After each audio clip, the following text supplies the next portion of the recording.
إله إلا الله وحده لا شريك له ونشهد أن محمدا عبده ورسوله أما بعد أعوذ بالله من الشيطان الرجيم بفضل بسم الله الرحمن الرحيم ربنا إنك تعلم ما نخفي وما نعلن எங்கள் இறைவா நாங்கள் மறைப்பதையும் பகிரங்கப்படுத்துவதையும் நீயே அறிவாய் வமா யக்ஃபா அலல்லாஹி மின் ஷைஇன் ஃபில் அர்தி வலா ஃபிஸ் ஸமா வானம் பூமியில் உள்ள எப்பொருளும் அல்லாஹ்விற்கு மறைவானதாக இல்லை.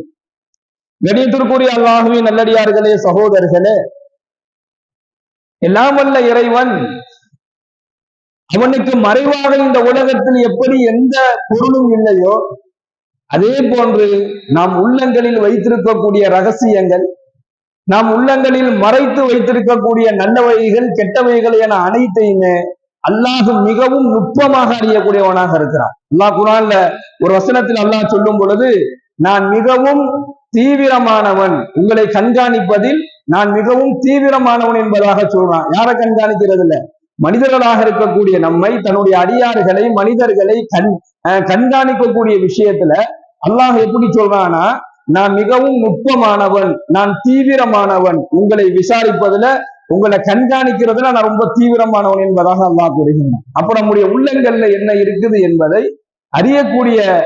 அறியக்கூடியவன் அல்லாஹ் ஒருவன் மட்டுமே. நாம எதை நினைக்கிறோம், எதை மறைக்கிறோம், நாம நினைப்பதும் மறைப்பதும் உண்மையானதா தவறானதா சரியானதா என்பதை எல்லாம் அல்லாஹ் மிகவும் அறியக்கூடியவனாக இருக்கிறான். எல்லாம் வல்ல இறைவன் தன்னுடைய திருமறையிலே சொல்லி காண்பிக்கின்றான்,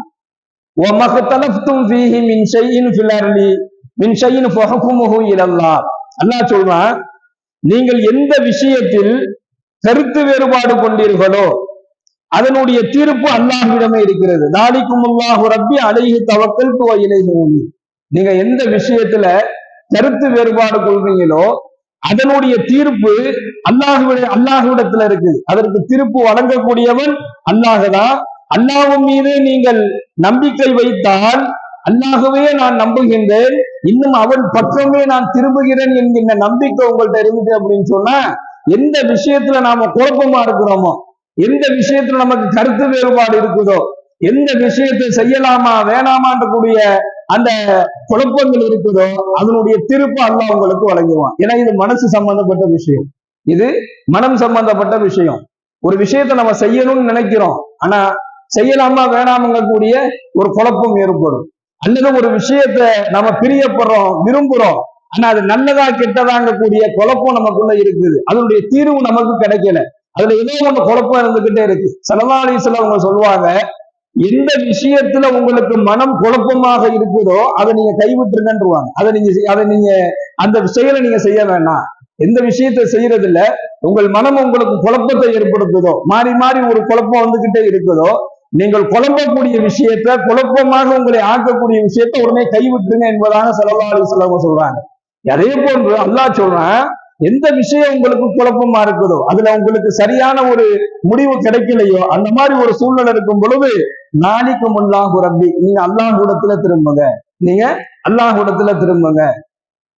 அலைஹி தவக்கல்து வ இலைஹி உனீப். அல்லாஹ்விடத்துல திரும்பி நீங்க அல்லாஹ்ட்ட சொல்லுங்க, யா அல்லாஹ், உன்னையே நான் நம்புகின்றேன், உன்னையே நான் முற்றிலும் நம்பிக்கை கொள்கிறேன், உன் பக்கமே நான் திரும்புகிறேன் என்பதாக முழு மனசையும் அல்லாஹ்வின் பக்கம் திருப்புனார் அப்படின்னு சொன்னா, ஒரு அடியான் திருப்புனா அப்படின்னு சொன்னா அவனுக்கான முடிவை நிச்சயமாக அல்லாஹ் வழங்கும். இந்த வசனத்தின் வாயிலாகவும் அந்த ஒரு செய்தியை நம்மால் தெரிந்து கொள்ள முடிகின்றது. இப்ப கண்ணியமிக்க சகோதரர்களே, எப்பவுமே உள்ளம் அல்லாஹ்வை சார்ந்ததாக இருக்கணும். நம்முடைய உள்ளங்கள் அல்லாஹ்வை சார்ந்ததாக இருக்கணும். அல்லாஹ்வை சார்ந்து நம்முடைய உள்ளங்கள் இருந்தால் நிச்சயமாக அல்லாஹ்வுடைய உதவி அந்த அடியானுக்கு எப்பவுமே கிடைத்துக் கொண்டே இருக்கும் என்பதாக பெருமானார் ஸல்லல்லாஹு அலைஹி வஸல்லம் அவர்கள் சொல்லி காண்பிக்கின்றார்கள். இரண்டாவது, அல்லாஹ் தன்னுடைய திருமறையிலே பதிவு செய்கின்றான், லஹு மகாலிது ஸமாவாத்தி வல் அர்த்.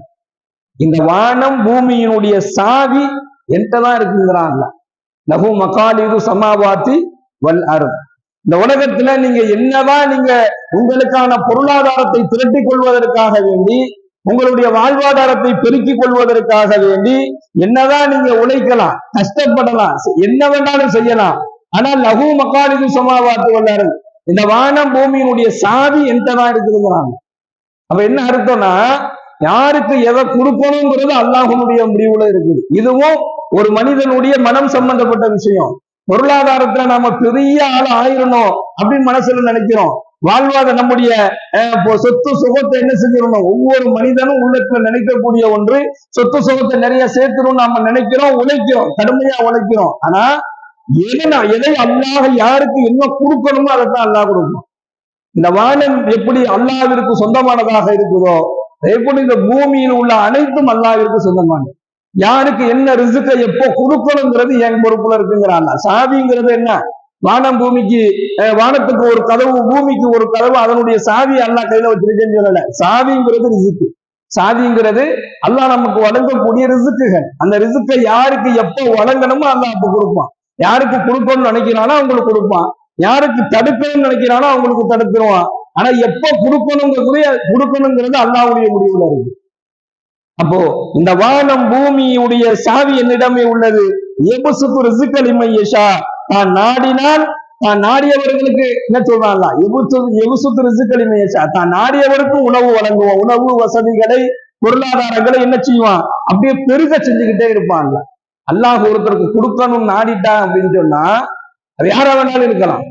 அல்லாஹ் 5 வேளை தொழுவக்கூடிய தொழுகையாளிக்கு மட்டும்தான் அல்லாஹ் கொடுக்கணுங்கிற அவசியம் இல்லை. யாருக்கு வேணாலும் அல்லாஹ் கொடுப்பான். அல்லாஹ் நாடணும். அல்லாஹ் யாரை நாடுகின்றானோ அவருக்கு அல்லாஹ் கொடுப்பான். அப்படி கொடுக்கணும்னு அல்லாஹ் நாடிட்டானா பெருகிக்கிட்டே போகிட்டே இருக்கும். அல்லாஹ் ஒருத்தருக்கு கொடுத்துட்டானா அது பெருகிக்கிட்டே போய்கிட்டே இருக்கும். அதை யாருனாலும் என்ன செய்ய முடியாது. ஏன் ஒருத்தர் இவ்வளவு பணம் காசு வருதுன்னா ஒருத்தருக்கு வரக்கூடிய பொருளாதாரத்தை ரிசுக்கை தடுத்து நிறுத்துறது எந்த மனிதனுடைய கையிலையும் கிடையாது, யாருடைய கையிலையும் கிடையாது. அது அல்லாஹ்வுடைய நாட்டம் தான். அல்லாஹ் நாடினால் கொடுப்பான், அல்லாஹ் நாடினால் எடுத்துருவான். அல்லாஹ் என்ன செய்வான்? நான் நாடினால் உணவுகளை, வசதிகளை பெருகும்படி என்ன செய்வேன்? செய்து கொடுத்து கொண்டே இருப்பேன். இன்னஹு பிகுல்லி ஷைஇன் அலீம். இன்னும் அல்லாஹ் சொல்றான், நான் நாடினால் சுருக்கியும் விடுவேங்கிறாங்க. நான் நாடினால் எப்படி கொடுப்பனோ அதே போன்று நான் நாடினால் சுருக்கியும் விட்டுருவேன். இன்னஹு பிகுல்லி ஷைஇன் அலீம். எல்லாத்திற்கும் அல்லாஹ் எல்லா பொருட்களையும் அல்லாஹ்வை நன்கு அறிந்தவனாக இருக்கிறான். அல்லாஹ்விற்கு மறைவானதாக எதுவுமே இல்லை என்பதாக இந்த வசனமும் சொல்லுது. அப்ப இந்த வசனத்தின் வாயிலாக அல்லாஹ் நமக்கு என்ன சொல்லித்தரான் அப்படின்னு சொன்னா, உங்களுடைய பொருளாதாரத்தினுடைய விஷயத்துல உங்களுடைய உள்ளம் பல வகையான எண்ணங்களை நமக்குள்ள ஏற்படுத்தும். நம்முடைய வாழ்க்கையில, நம்முடைய பொருளாதாரத்துல, பணம் காசு அந்த விஷயத்துல நம்முடைய உள்ளங்கள் பல சிந்தனைகளை ஏற்படுத்தும். ஆனால் அல்லாஹ் நாடினால் நமக்கு என்ன வரணும் அதை அல்லாஹ் கொண்டு வந்து சேர்த்துருவோம். அல்லாஹ் நாடியதுதான் நம்ம கைக்கு வரும் என்பதை இந்த வசனத்தின் வாயிலாக அல்லாஹ் நமக்கு சொல்லி காண்பிக்கின்றான். கண்ணியமிக்க அல்லாஹ்வின் நல்லடியார்களே, சகோதரர்களே, பொருளாதாரம் யாருக்கு அல்லாஹ் அதிகப்படியான பொருளாதாரத்தை கொடுத்துட்டானோ, தன்னுடைய இறை வசனங்கள்ல நிறைய இடத்துல அல்லாஹ் சொல்றான், உங்களுக்கு நான் கொடுத்ததிலிருந்து நீங்கள் செலவு செய்யுங்கள் அப்படிங்கிறாங்க. உங்களுக்கு நான் கொடுத்ததிலிருந்து நீங்கள் செலவு செய்யுங்கள். யாருக்கு செலவு செய்யணும்? நமக்காக வேண்டி செய்யக்கூடிய செலவினங்கள், நம்முடைய குடும்பத்துக்காக வேண்டி செய்யக்கூடிய செலவினங்கள், இதெல்லாம் தாண்டி அல்லாஹ் செலவு செய்யுங்கள் சொல்றது யாருக்கு அப்படின்னு சொன்னா, ஏழை எளிய மக்கள், ஏழை எளியவர்கள், அனாதைகள், வலியவர்கள், பலகீனமானவர்கள், பொருளாதாரத்துல வசதியில குறைஞ்சவங்களுக்கு தான் அல்லாஹ் கொடுங்கிறாங்க. இது அல்லாஹ் கொடுங்க, நான் உங்களுக்கு கொடுத்துருந்தேன்னா அதுல இருந்து நீங்க கொடுங்கிறான். யாருக்கு அல்லாஹ் அந்த வசதி வாய்ப்பை கொடுத்தானோ அவர்கள் அந்த கடமைகளை நிறைவேற்றுவதில் தவறக்கூடாது. அதுல முக்கியமான ஒன்று ஹஜ். அதுல முக்கியமான ஒன்று ஹஜ். ஹஜ்ஜுக்கு போறதுக்கு உண்டான பொருளாதாரம் இருந்துச்சு அப்படின்னு சொன்னா, இல்லைன்னா என்னுடைய வயது இன்னும் கொஞ்சம் அதிகமாக ஆகட்டும், நான் போய் ஹஜ்ஜு செஞ்சுக்கிறேன் என்பதாக ஹஜ்ஜை தள்ளி போடுவது, அல்லது வீடு வாசலை கட்டிக்கிட்டு அதெல்லாம் முடிச்சுட்டு நம்ம ஹஜ்ஜுக்கு போறோங்கிறதுக்காக வேண்டி ஹஜ்ஜை தள்ளி போடுறது, இப்படி பல வகையான காரணங்கள். இன்னும் சில இஸ்லாமிய சகோதரர்கள் என்ன செய்யறாங்கன்னா, திருமணம் முடிக்காம ஹஜ்ஜுக்கு போக கூடாது என்பதாகலாம் எண்ணிக்கிட்டு இருக்கிறாங்க. ஹஜ்ஜுக்கு போறதுக்கு வயது என்பது ஒரு தடையே கிடையாது. ஹஜ்ஜுக்கு போறதுக்கு என்ன ஷரத்து அப்படின்னு சொன்னா பணம், பொருளாதாரம், வசதி வாய்ப்பு இருந்துச்சுன்னு சொன்னா, ஹஜ்ஜுக்கு போறதுக்கு உண்டான எல்லா வசதியும் வந்துருச்சுன்னா அது அல்லாஹ் அவர் கொடுத்திருக்கக்கூடிய பெரும் கொண்ட பாக்கியம். அது அந்த பாக்கியத்தை அவர் தவற விட்டுறாம போய் செஞ்சிடணும். அவர் திருமணமானவரோ ஆகாதவரோ, அவர் சொந்த வீட்டுல இருக்கிறாரோ இல்லையோ, பொருளாதாரத்துல அல்லாஹ் அவருக்கு பரக்கை செஞ்சிருந்தா ஹஜ்ஜை என்ன செஞ்சிடக்கூடாது, தள்ளி போடக்கூடாது. இது அல்லாஹ்வினுடைய கட்டளை. பெருமானார் ஸல்லல்லாஹு அலைஹி வஸல்லம் அன்னவர்கள் இது பெரும் பாக்கியம் என்பதாக சொல்றாங்க. யாருக்கு அல்லாஹ் ஹஜ்ஜை நாடுகின்றானோ, யாருக்கு அல்லாஹ் ஹஜ்ஜுக்கு போறதுக்கு உண்டான நர்பாக்கியத்தை அல்லாஹ் கொடுக்குறானோ அது அவங்களுக்கு அல்லாஹ் கொடுத்திருக்கக்கூடிய பெரும் அருட்கொடை. அப்ப அதை தள்ளி போடக்கூடாது. ஒண்ணு, இந்த எல்லா ஹாஜிகளும் இப்பொழுது ஹஜ்ஜில் இருக்கக்கூடிய ஒரு நேரம். இன்னைக்கும் ஹஜ்ஜில் பார்த்துக்கிட்டீங்க அப்படின்னு சொன்னா நம்முடைய தமிழ்நாட்டில இருந்து போகக்கூடிய ஹாஜிகளை நம்ம பார்த்தோம்னா எல்லாம் வயசான ஹாஜிகளாக தான் இருக்கிறாங்க. ஒரு வயது ஒரு இளைஞரை நம்மளால என்ன செய்ய முடியல, ஹஜ்ஜில பார்க்க முடியல. உம்ராவுல எல்லாம் கலந்து போறாங்க. இந்த ஹஜ்ஜுக்கு போகக்கூடிய ஹாஜிகள் எல்லாம் வயதானவர்களாக தான் இருக்கிறாங்க. இளம் ஹாஜிகளை நம்மளால பார்க்க முடியல. அப்ப என்ன செய்யணும், இன்னும் மக்கள் அதை விட்டு வெளியில வரணும். இன்னும் கொஞ்சம் வயசாகட்டும், ஒரு 40 வயசு ஆகட்டும், ஒரு 50 வயசு ஆகட்டும், அதுக்கு பின்னாடி ஹஜ்ஜி செஞ்சுக்கலாம். 20 வயசு 30 வயசுல நான் ஏன் ஹஜ்ஜி செய்யணும் அப்படிங்கக்கூடிய ஒரு நிலை இருக்குது. வயதுக்கும் ஹஜ்ஜி செய்வதற்கும் சம்பந்தமே இல்லை. ஒண்ணு. ரெண்டாவது, குர்பானி. இந்த குர்பானி யாரு கையில கொடுக்கணும்? குர்பானி கொடுக்கக்கூடிய அன்னைக்கு கையில ஒருத்தருடைய கையில 50,000 ரூபாய் பணம் இருக்கு, எல்லா செலவும் போக பேங்க்ல போட்டு வச்சிருக்கிறாரு அல்லது வீட்டுல வச்சிருக்கிறாரு. 50,000 ரூபாய் பணம் இருந்தா அவர் மேல குர்பானி கடமை. இதுதான் சட்டம். அவர் மேல குர்பானி கடமை.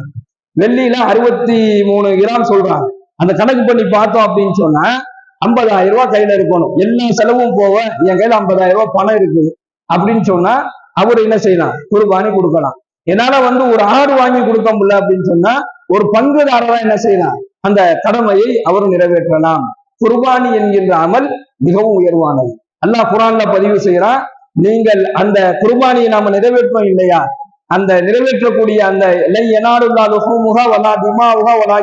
தக்குவா, நீங்க அறுக்கக்கூடிய அந்த கறி, அந்த மாமிசமோ அல்லது அந்த குர்பானி பிராணியுடைய ரத்தமோ எனக்கு வர்றது கிடையாது.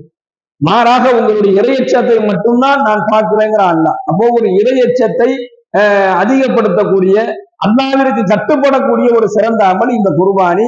எனவே அந்த குர்பானி கொடுப்பதற்கு உண்டான தகுதி உள்ளவர்கள் அந்த கடமையை நிறைவேற்றுவதில் தாமதிக்காம இந்த இந்த வரக்கூடிய இந்த ஹஜ்ஜி பெருநாள்ல அந்த கடமையை சரியாக நிறைவேற்றணும்.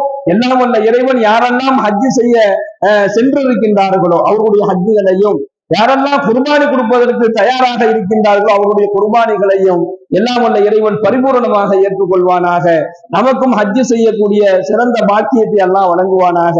தொடர்ந்து குர்பானி என்று சொல்லக்கூடிய அமலை நிறைவேற்றக்கூடிய அந்த பாக்கியத்தையும் அல்லாஹ் நமக்கு வழங்குவானாக. வாஹிதவானாஹு அல்ஹம்துலில்லாஹி ரப்பில் ஆலமீன். அஸ்ஸலாமு அலைக்கும் வரஹ்மத்துல்லாஹி வபரகாத்துஹு. சுப்ஹானல்லாஹி பிஹம்திஹி சுப்ஹானக்கல்லாஹும்ம வ பிஹம்திக வ நஷ்ஹது அல்லா இலாஹா இல்லா அன்த வ நஸ்தக்ஃபிருக வ நத்தூபு இலைக். சுப்ஹான ரப்பிக ரப்பில் இஸ்ஸத்தி அம்மா